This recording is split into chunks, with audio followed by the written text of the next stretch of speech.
नमस्कार, राम गुलाम राय online classes में आपका स्वागत है।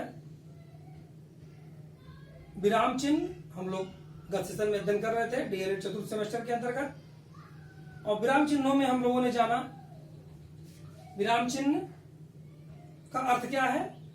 पाठक के भाव बोध को सरल एवं सुबोध ढंग से प्रकट करने के लिए हमें विराम चिन्हों की आवश्यकता पड़ती है और उस ठहराव और उस रुकने के भाव को जिन चिन्हों के माध्यम से व्यक्त करते हैं वो विराम चिन्ह है। वो क्या प्रकार उनके हैं। पहला है अल्प विराम चिन्ह, संज्ञा, अंक आदि के स्थानों पे हम इसको प्रयोग करते हैं। कोई युग्म हो, शब्द युग्म हो, अंक हो, नाम हो, 1 2 3 कमल कामा फल कामा आम। अर्धविराम का चिन्ह यह है। उपाधि लेखन में इसका महत्वपूर्ण प्रयोग है। उपवाक्य लेखन में इसका प्रयोग है। और आप यहाँ देखेंगे MA BEd में जो चिन्ह लगता है ये अर्धविराम का चिन्ह लगना चाहिए। और पूर्ण विराम रुक जाना या ठहरना, यानी किसी वाक्य का पूर्ण होना। राम जाता है, अमन खेलता है, आज वाक्य पूर्ण रूप से ठहर जाते हैं।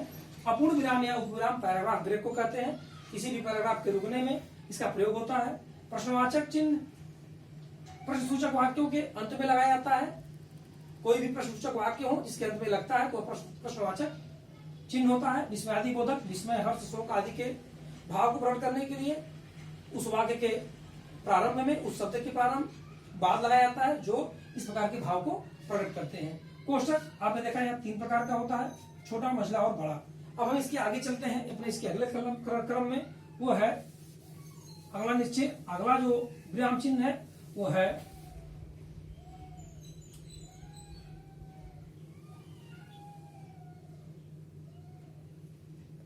निर्देशक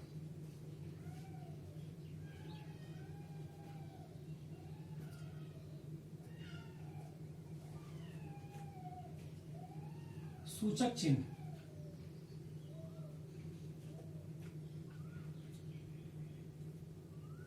जिसको हम गणित के माइनस चिन्ह के रूप में दिखाते हैं और यह होता है निर्देशक चिन्ह या निर्देशक सूचक चिन्ह। यह लगता है किसी उदाहरण के बाद, किसी विचार या विभाग के बाद, किसी विषय विभाग के बाद इसका यह निशान लगाया जाता है। निर्देशक सूचक न करके इसको आप निर्देशक चिन्ह भी लिख सकते हैं। अगला है 9वां उद्धरण चिन्ह।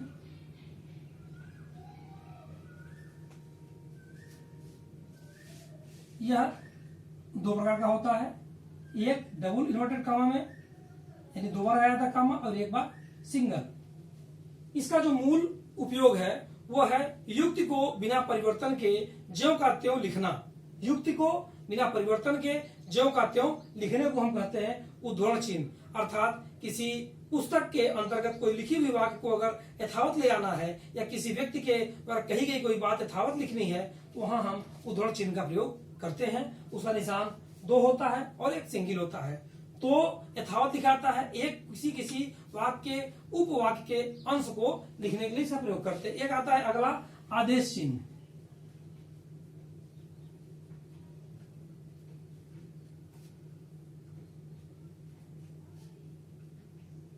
आदेश चिन्ह का निशान 2 बिंदी और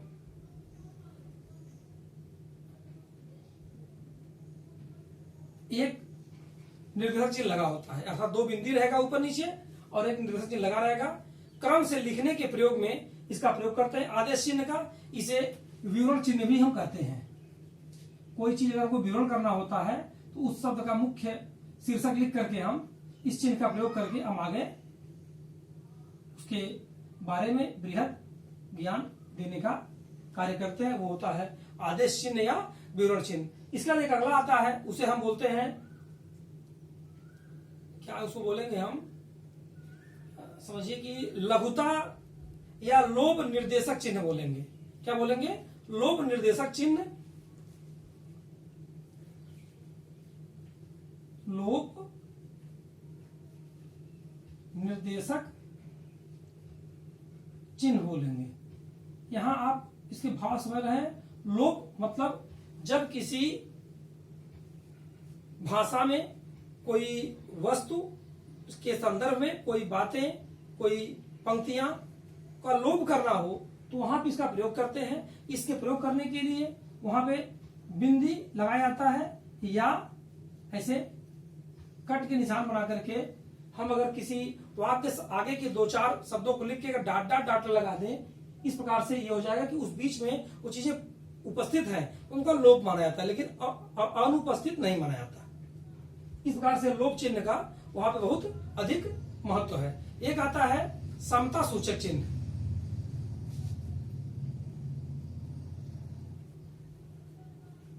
समता सूचक,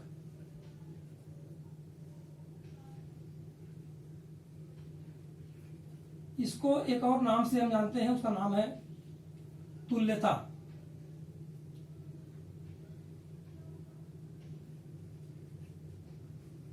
सूचक चिन्ह यह निर्देशक चिन्ह को पैरेलल 2 बार बना देते हैं, यह उसका स्वरूप बनता है। और यह बराबर का जो चिन्ह होता है अंकगणित में उसके जैसा होता है। समता चिन्ह या तुल्यता चिन्ह, कमल बराबर सरोज या कमल बराबर पंकज, अगर इस प्रकार के 2 शब्द सेम लिखने हो तो वहां पर इसका प्रयोग करते हैं। इसका दिखाता है पुनरुक्ति बोधक चिन्ह।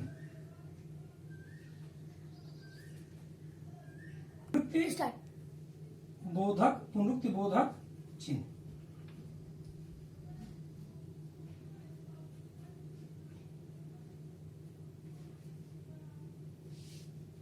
इसको हम 2 ऊपर से नीचे की ओर कामा लगाते हैं 2 बार।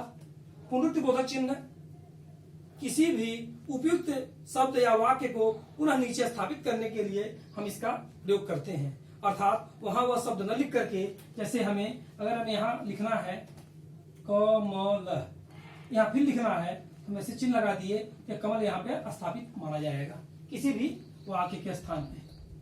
कहीं कहीं हम लोग लिखते हैं किसी के आगे एक बार स्त्री लिख दिए, उसका नाम लिख दिए, फिर नहीं लिख रहा है इसको फिर यथावत ले आते हैं। उस स्थिति में हम इसको पुनरुक्ति बोधक चिन्ह का प्रयोग करेंगे। पुनरुक्ति बोधक चिन्ह के लिए वह क्या होगा, या जो पुनः लिखने से बचने के लिए इस चिन्ह का प्रयोग किया जाता है। फिर एक आता है हंस पद चिन्ह। हंस पद चिन्ह,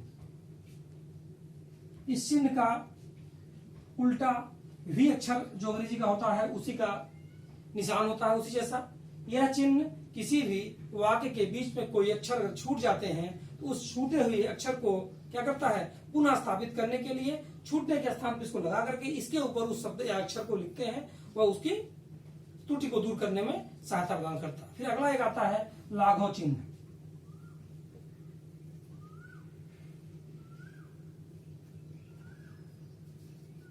लाघव चिन्ह को हम एक छोटे से गोले के रूप में दिखाते हैं। कैसे, कोई भी हिंदी के महत्वपूर्ण शब्द जिनका लघु रूप ही बहुत प्रचलित हो और उसको लिखना आया हो, जैसे पंडित, डॉक्टर, उस रूप में हम पंडित का पहला अक्षर लिख करके यह बिंदी बना देंगे तो क्या हो जाएगा, जैसे ये इस प्रकार से यह लाघव चिन्ह के माध्यम से लिखेंगे। प और 0 ही पर पढ़ेंगे इसको पंडित, डा 0 लिखेंगे, पढ़ेंगे क्या, डॉक्टर। फिर आता है एक चिन्ह योजक चिन्ह।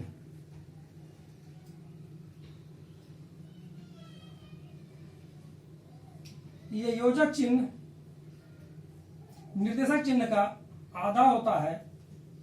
अपने आकार और स्वरूप में निर्देशक चिन्ह का क्या होता है, आधा होता है। यह मूल रूप से किसी भी शब्द की आवृत्ति को दर्शाने के लिए कि शब्द की आवृत्ति के मध्य में इसको लिखते हैं, जैसे रहन सहन, आग पानी, ठंडा गरम, इस प्रकार के शब्दों को समता स्थापित करने के लिए भी हम योजक चिन्ह का प्रयोग करते हैं। फिर एक आता है अंत में एक चिन्ह आता है समाप्ति सूचक चिन्ह।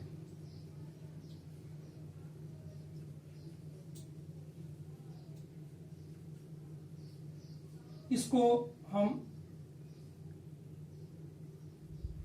ऐसे दिखाते हैं, या किसी भी एक रूप में हम चुनाव करते हैं जो कई विराम चिन्हों को मिलाकर के एक बनता है समाप्ति सूचक चिन्ह। इसको एक और शब्द इसको ना कहते हैं, इतिश्री भी कहते हैं।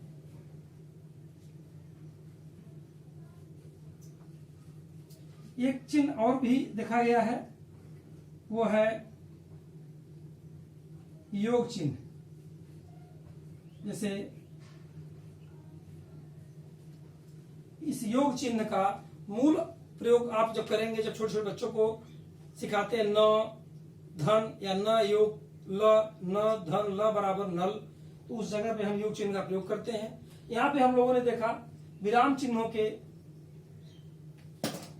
ढेरों प्रकार के बारे में, कुल विराम चिन्ह क्या है, कैसे हैं, उनका स्वरूप क्या है, एक बार पुनः इसको हम दोहरा देते हैं। अल्प विराम चिन्ह, एक कामा जिसका मुंह नीचे हो, अर्ध विराम चिन्ह एक बिंदी और एक कामा, पूर्ण विराम चिन्ह केवल खड़ी पाई, अपूर्ण विराम या उपविराम दो बिंदी ऊपर नीचे, विस्मयादि बोधक चिन्ह एक खड़ी पाई नीचे बिंदी, प्रश्नवाचक चिन्ह, प्रश्नवाचक चिन्ह का यह प्रश्नवाचक वाक्यों के अंत में लगाया जाता है, जिसका शेप आप देख रहे हैं यहाँ, कोष्टक छोटा, मझला और बड़ा तीनों का। और यहाँ देखिए सर आकार क्या है, स्वरूप, निर्देशक चिन्ह, ये घटाने का निशान जैसा चिन्ह, उद्धरण चिन्ह, दो इन्वर्टेड कॉमा होता है और एक सिंगल इन्वर्टेड कॉमा होता है, आदेश चिन्ह, दो बिंदी के साथ एक लकीर लगी होगी निर्देशक चिन्ह की, लोप निर्देशक में बिंदियां लगी होंगी या काट काट के निशान बना होगा, कविताओं में या उस प्रकार की चौपाई में यह चिन्ह लगता है, और कहीं अगर वाक्यांश का प्रारंभ का दो अक्षर लिखना है, लास्ट में लिखना है, उसका उसके जगह ये लगाते हैं। समता सूचक चिन्ह दो पहले लाइन है, पूर्वोक्ति बोधक चिन्ह आपने यहाँ देखा दो कामा लगा देते हैं, तो उपयुक्त शब्द या वाक्य को हम नीचे स्थापित मानते हैं।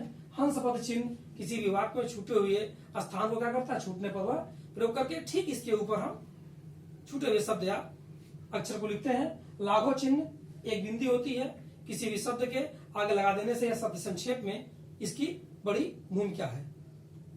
योजक चिन्ह एक छोटा निशान होता है, निर्देशक चिन्ह का आधा, कितना होता है उसका आधा।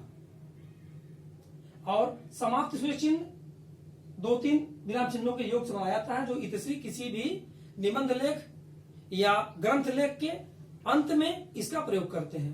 कहां प्रयोग करते हैं, निबंध लेख या लेख के ग्रंथ लेख के अंत में। फिर एक आता है योग चिन्ह, जो अंकगणित के धन के निशान जैसा होता है, जो शब्दों के अक्षरों के जोड़ को करने में इसकी मदद मिलती है। इस प्रकार से हम लोगों ने आज के सेशन में विराम चिन्हों के बारे में जाना। धन्यवाद।